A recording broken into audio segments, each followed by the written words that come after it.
I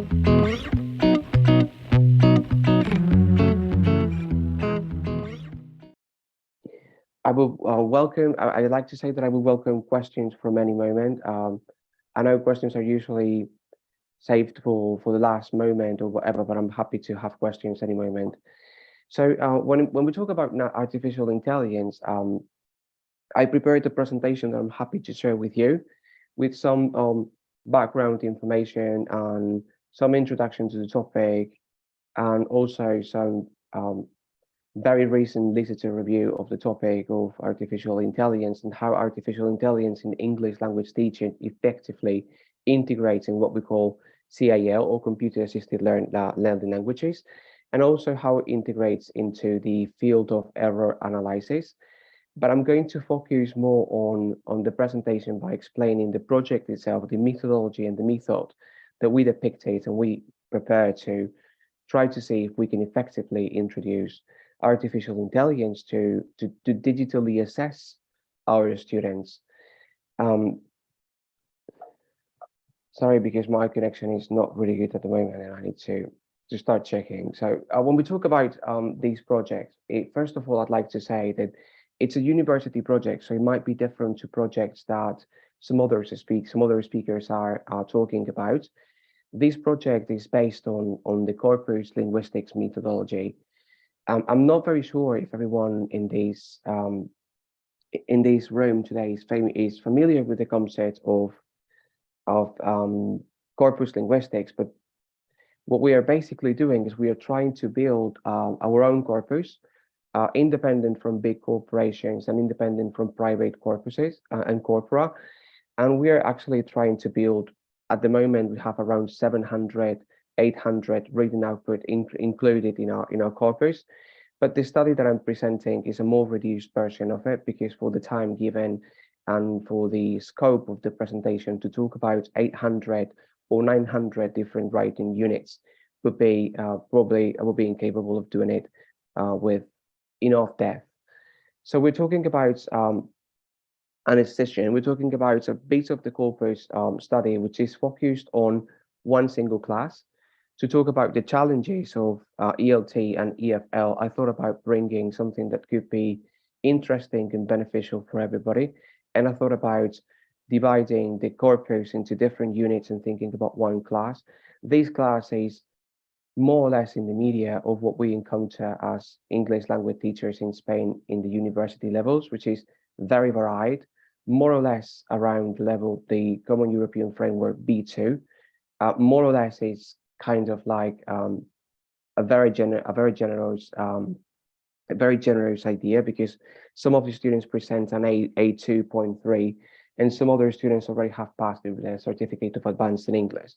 So you can understand that this is one of the first challenges. Like, how can I digitally assess a class like this? Well, first of all, we need to find what their writing skills and what they can do with their own writings. And we did this in a pre-test that is not part of this project, but we understood that writing is one of the components that usually students fear the most, and they think it's the most boring.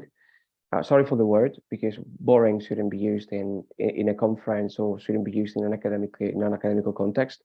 But the data that we compilate, actually, the students were using the word boring. So we were thinking about ways of tackling the problem of how to introduce effective writing and to help them develop writing skills.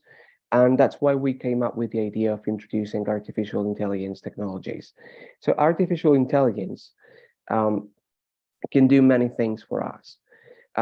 Artificial intelligence, the most famous, I think, artificial intelligence tool is ChatGPT. Nowadays, it's very famous. Everyone's talking about the possibilities of programming, developing activities, creating materials with the use of ChatGPT.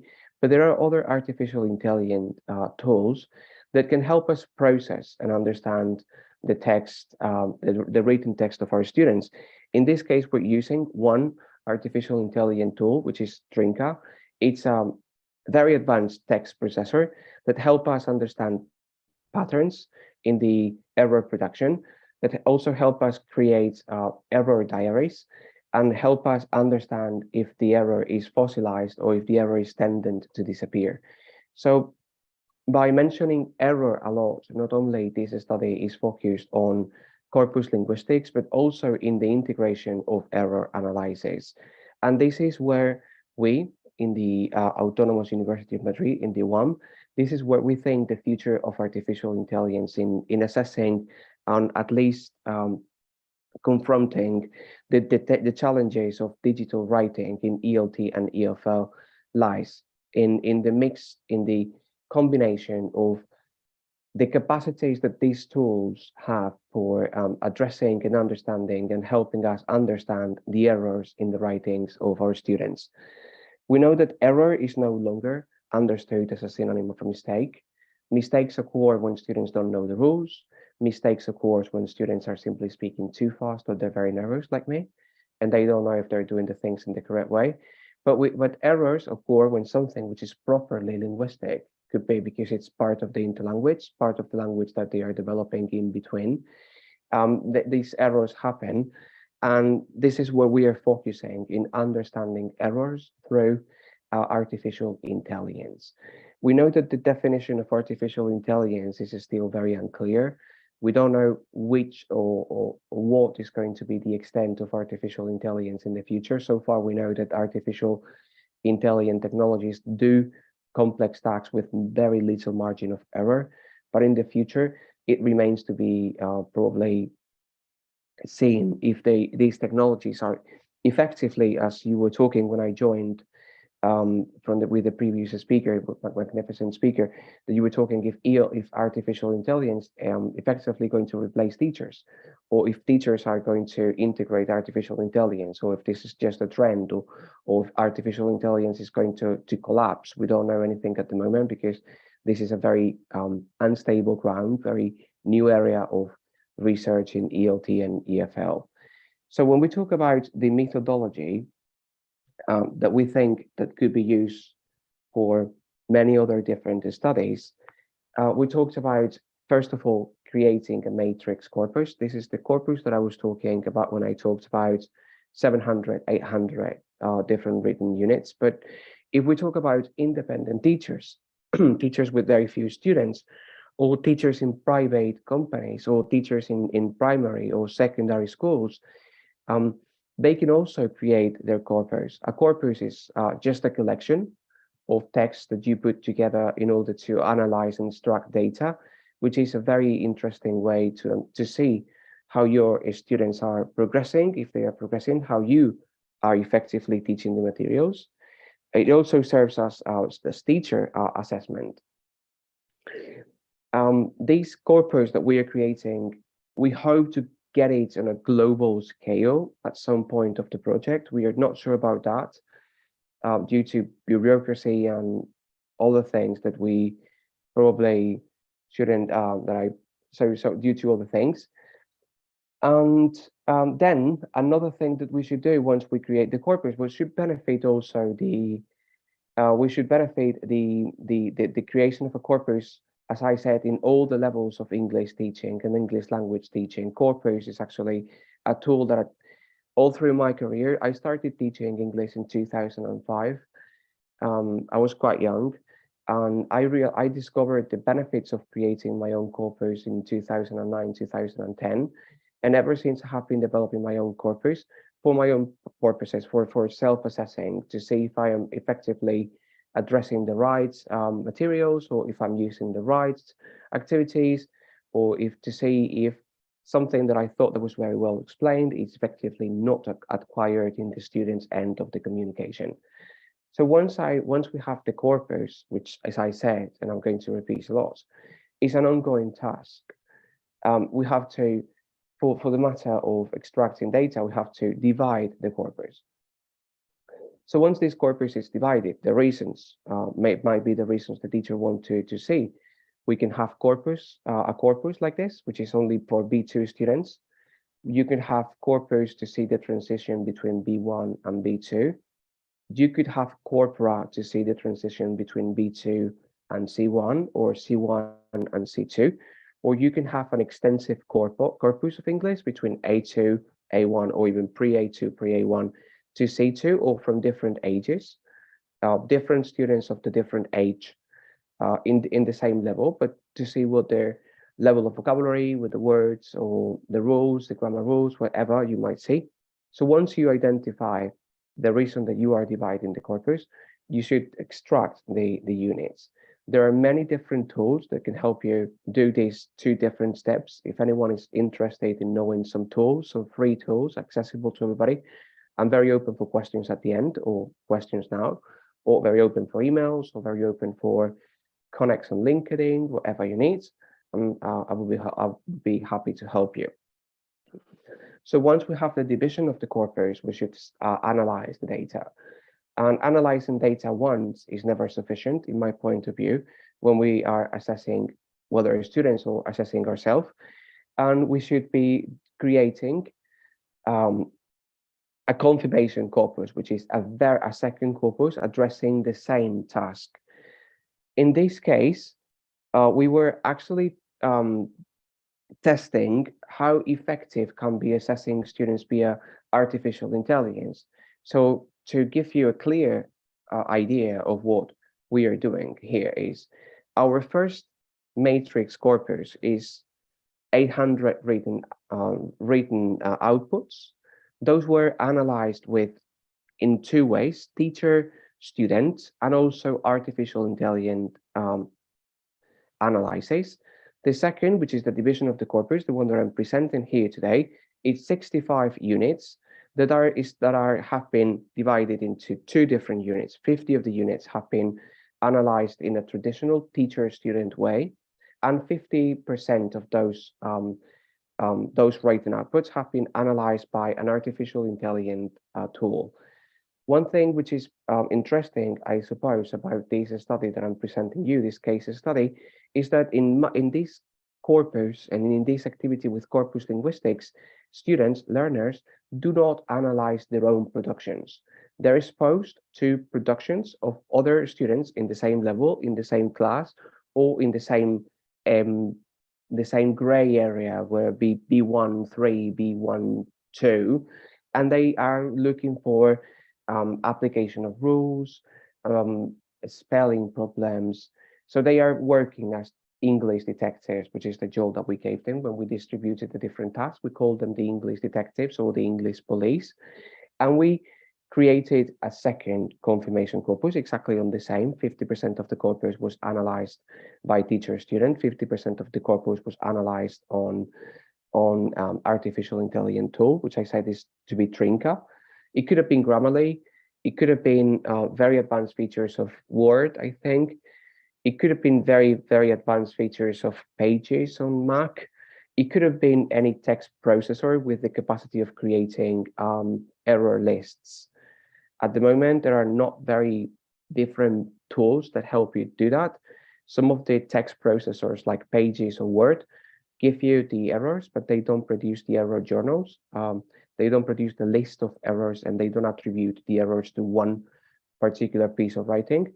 But it's not something that you cannot do with a piece of paper or with a separate worksheet, that you could be making your own lists. Step number 4 of the process is always analyzing the matrix corpus and the confirmation corpus. That is, once you have your second data extracted from the division of the corpus, you should go back to the original results to see if everything has been confirmed. And step number 5 is always repetition, which is the process that we're always doing as teachers, repeating to see if what we are doing is good. I want to highlight something I said a few moments ago, which is corpus linguistics, corpus studies like this with artificial intelligence or with any other kind of tools help us not only understand the process of teachers, how we are teaching, but also help us assess our own teaching. I'd like to say something that I would say at the results at the end, but I'd like to say that thanks to this corpus study, we have understood that at least in the institutions that I'm working for, in the Autonomous University of Madrid, in the UAM, and in the degrees that we are working in primary and infant education, so in pre-primary and primary education, we have identified, at least by doing this, thanks to these corpus studies, we have identified that students are demanding more English for specific purposes language.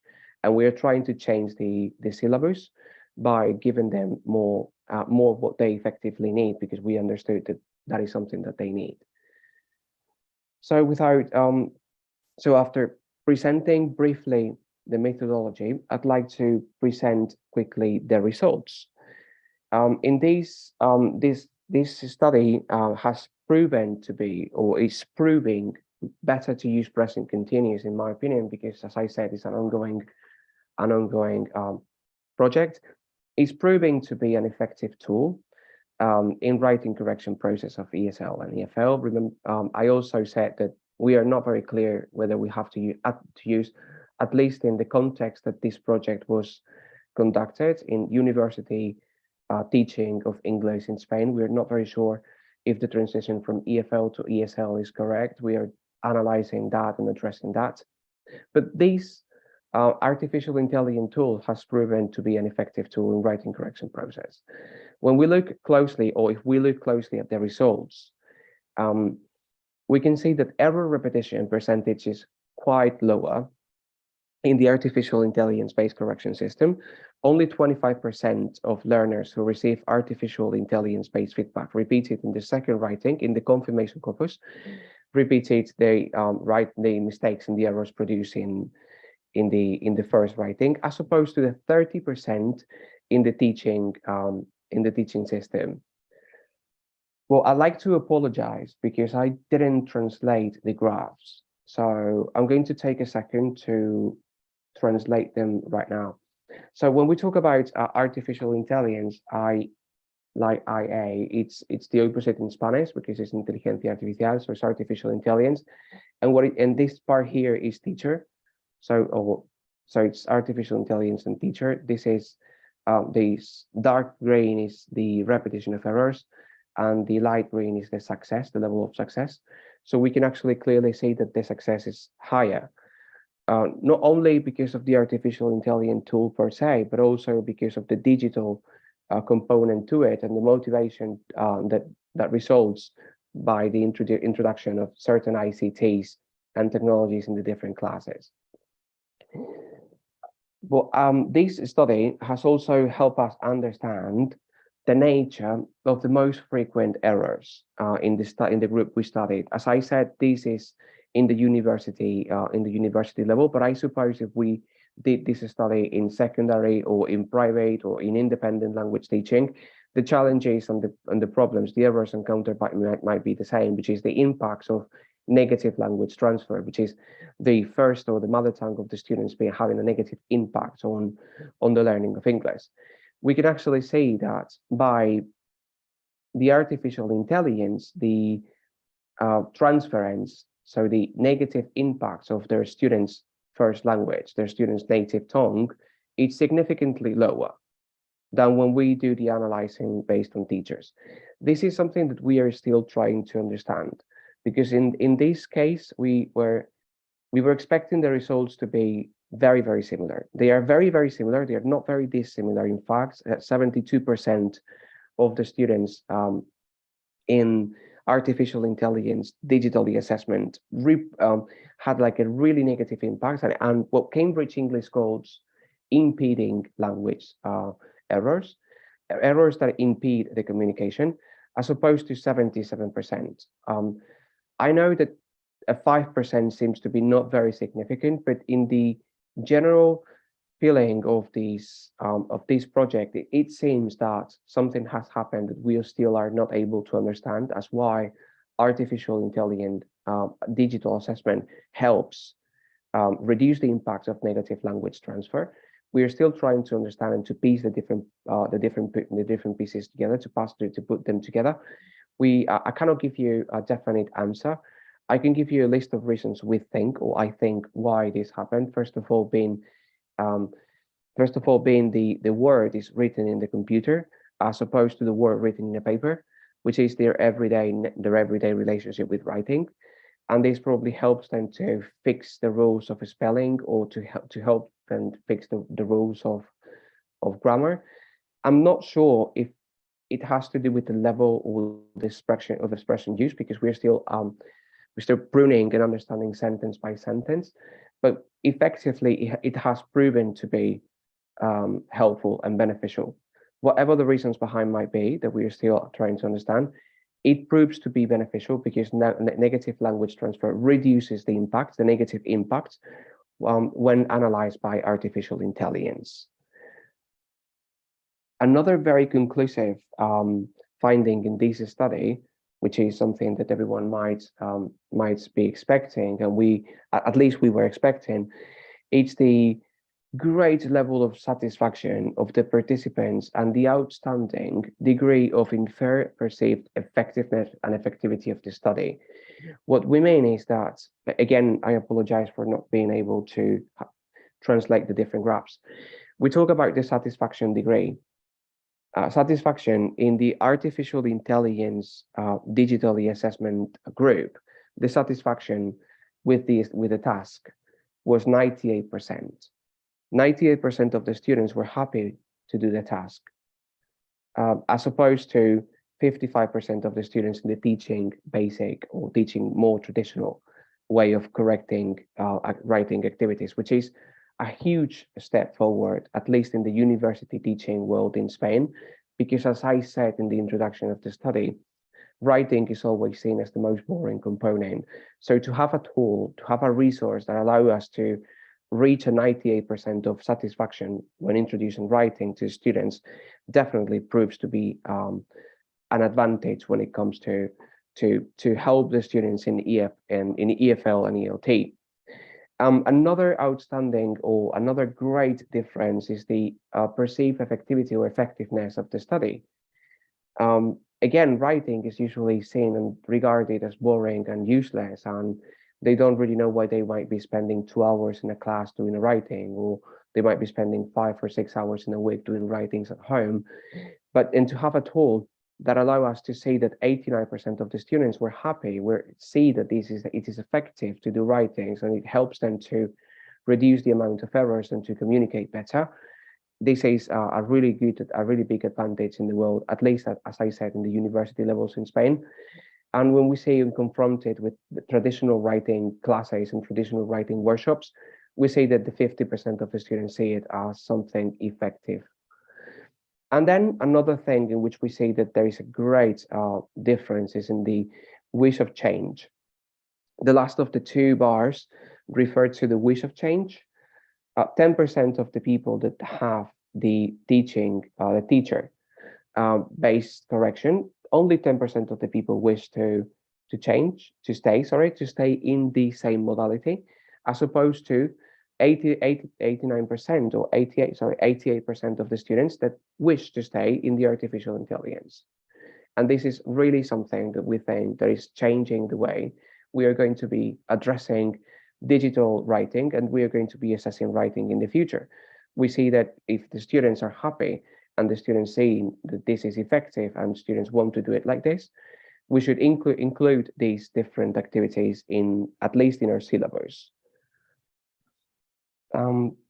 To offer at least of brief conclusions, although I cannot offer you enough conclusions at the moment, because as I said, this is an ongoing project, an ongoing study. The study that I'm presenting you attempts to explore the opportunities the artificial intelligence tools and error analysis can offer in the process of teaching and learning English as a second language, with results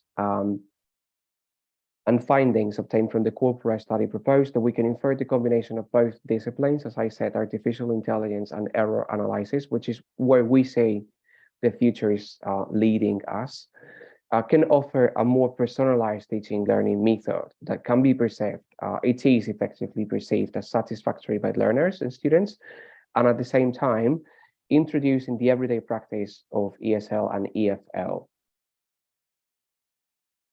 By introducing these artificial intelligence educational models capable of processing texts which are written in this case, but also we can use it for speaking texts by creating some records that when we introduce in some artificial intelligence technologies that analyze the language, or even doing some reading, we can actually do artificial intelligence with any of the tasks.